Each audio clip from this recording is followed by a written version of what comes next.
പ്രിയപ്പെട്ടവരെ, ഇന്ന് നമ്മൾ 11ാമത്തെ സങ്കീർത്തനമാണ് ധ്യാനിക്കുന്നത്. നീതിമാന് കർത്താവിൻ്റെ സംരക്ഷണം ഉണ്ട് എന്നുള്ളതാണ് ഈ സങ്കീർത്തനത്തിൻ്റെ പ്രധാനമായിട്ടുള്ള ഒരു ചിന്ത. വിശ്വാസത്തിൻ്റെയും പ്രത്യാശയുള്ളതുമായിട്ടുള്ള ഒരു സങ്കീർത്തന ഭാഗമാണിത്. കർത്താവിൽ അഭയം പ്രാപിക്കുന്ന മനുഷ്യനെ അവിടുന്ന് ദൈവം സംരക്ഷിക്കുന്നു എന്നുള്ളതാണ് സത്യം. കുറ്റമറ്റവരും പരമാർത്ഥ ഹൃദയരും ദൈവത്തിൻ്റെ സംരക്ഷണത്തിൽ കഴിയുന്നവരാണ് എന്നുള്ളതാണ് സങ്കീർത്തകൻ പറയുന്നത്. ദൈവത്തിലുള്ള അഭയവും ആശ്രയവും മനുഷ്യന് ഇല്ലാതായാൽ മനുഷ്യൻ്റെ അടിത്തറ തന്നെ തകരുമെന്ന് ഈ സങ്കീർത്തനം ശക്തമായിട്ട് നമ്മളെ ബോധിപ്പിക്കുന്നുണ്ട്. ഉന്നതത്തിൽ ദൈവം ആസനസ്ഥനായിരിക്കുന്നു എന്നും കർത്താവ് മനുഷ്യൻ്റെ സകല വിചാരങ്ങളും പ്രവൃത്തികളും അറിയുന്നവനാണ് എന്നും ഈ സങ്കീർത്തനം എടുത്തെടുത്ത് പറയുന്നുണ്ട്.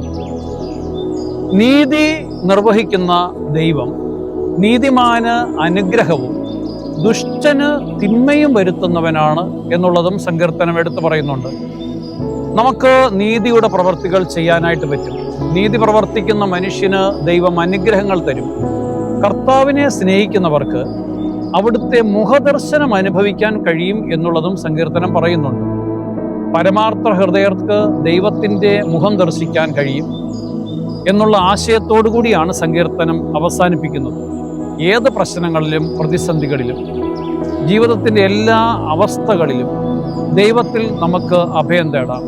ദൈവത്തിൽ ആശ്രയം വെച്ച് ഇന്നത്തെ ദിവസം കൂടുതൽ നമുക്ക് അനുഗ്രഹപ്രദമാക്കാം. ശക്തമായിട്ട് ദൈവത്തിൻ്റെ കൃപയ്ക്ക് വേണ്ടിയിട്ട് അപേക്ഷിക്കാം. ദൈവം സമർത്ഥമായിട്ട് നിങ്ങളെ അനുഗ്രഹിക്കട്ടെ. ആമേൻ.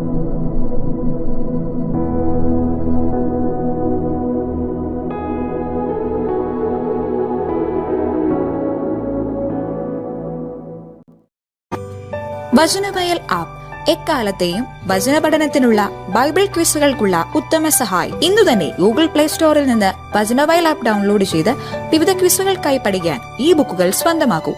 ലോഗോസ് ക്ലബ് അംഗത്വമെടുത്ത് ലോഗോസിനായി ഒരുങ്ങാം. വചനവയൽ യൂട്യൂബ് ചാനൽ സബ്സ്ക്രൈബ് ചെയ്ത് മത്സര റിസൾട്ടുകൾ ആദ്യം അറിയാം.